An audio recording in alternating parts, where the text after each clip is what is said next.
সুবহি 2 রাকাত নামাজ পড়ছে, পড়ে রেডি হয়েছে, আমার সাথে একসাথে খাইতে আসছে। খাওয়া খাইতে খাইতে বলতেছে, আম্মু কাটা রাখার প্লেট আলাদা আছে, কিন্তু আমাকে বলতেছে, আম্মু আমি কাটা রাখবো কোথায়? আমি বলছি, আমার প্লেটটাতে রাখো, আমার তো খাওয়া শেষ। খাওয়া শেষ করে বাহিরে এখন বেরিয়ে যেতেছে, ব্যাগ দিচ্ছে। আমি বলছি, তোমার তো প্র্যাকটিক্যাল খাতা আছে, সেখান থেকে 3টা খাতা, 2টা খাতা লিখে নিয়ে নাও। সেটা না করে বই 2টা নিল, আর 2টা খাতা নিল ব্যাগে। মার্কস নিতে বলছি, সে মার্কস নিছে।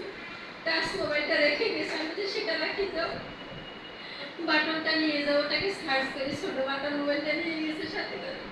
আমি টাকা বেশি দিতে চাইছি, নেই না, আমি এত টাকা লাগবে না, এত টাকা কিছু না, অল্প টাকা, আমি তো টাকা হারাই ফেলি। আমি কিছু সমস্যা না হারাই না, তুমি নিয়ে যাও, তোমার তো বাবা বেশি নাই, তোমার বাবা বেশি এখন তোমার পরিচয় নাই, তুমি যদি কোথাও কোনো কিছু হয় তাহলে তোমাকে কে আনবে আর কে খবর দিয়ে? আমার তো কেউ নাই, আমার ঘরে যখন ঢুকবে বিসমিল্লাহ বলে ডান খাইতে ঢুকবে, সালাম দিয়ে ঢুকবে। আমার মুখ যদি কখনো একটু কালো দেখে বললাম, তোমার মন খারাপ না, শরীর খারাপ ছিল, ভালো আছে, তাহলে তোমার মুখ কালো কেন? আমি যে এমনিতেই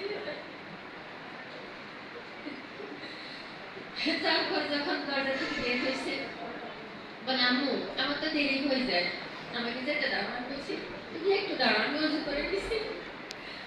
প্রতিদিনের মতো আমি লাগবে না, কিন্তু অনেক উপরে আমার অনেক বছর কারণে প্রতিদিন একটু মিস হয়েছে আমার। আমি পুরা সেই মজা করে আলোচনা করতে করে ওকে দিলাম, আম্মু আমার দেরি হয়ে যাচ্ছে, এতটুকুই বলছে। আমি বলছি, আমি তোমার সাথে যাবো না, ওরা আমাদেরকে অনেক ধরে, তুমি ধরতে থাকো না, তুমি আসো। আমার আপনার ছিল ভালো ইঞ্জিনিয়ার হবে, অনেক স্বপ্ন ছিল, ইন্টারে করবো, আমি আশা ছিল কোথায় আপনার তো বাইরে পাঠানোর চেষ্টা ছিল আমার একমাত্র ছেলেদের।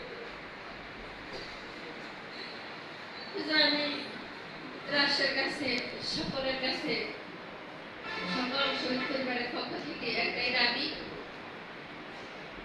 জুলাই ঘোষণাপত্র সনদ প্রয়োজনীয়তা আমাদের আত্মরক্ষার জন্য, আহত গাজীদের জন্য, আমাদের সকল কিছু সরকারের পক্ষ থেকে আমার প্রত্যাশা,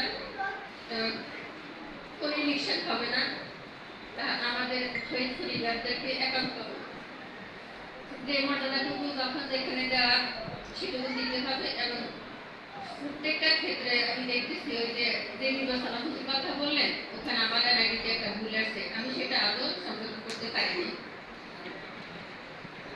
এই জায়গাগুলি যেন আমাদের বৈষম্য না থাকে, বলে আমি আমার কথা শেষ করছি। সালামু আলাইকুম।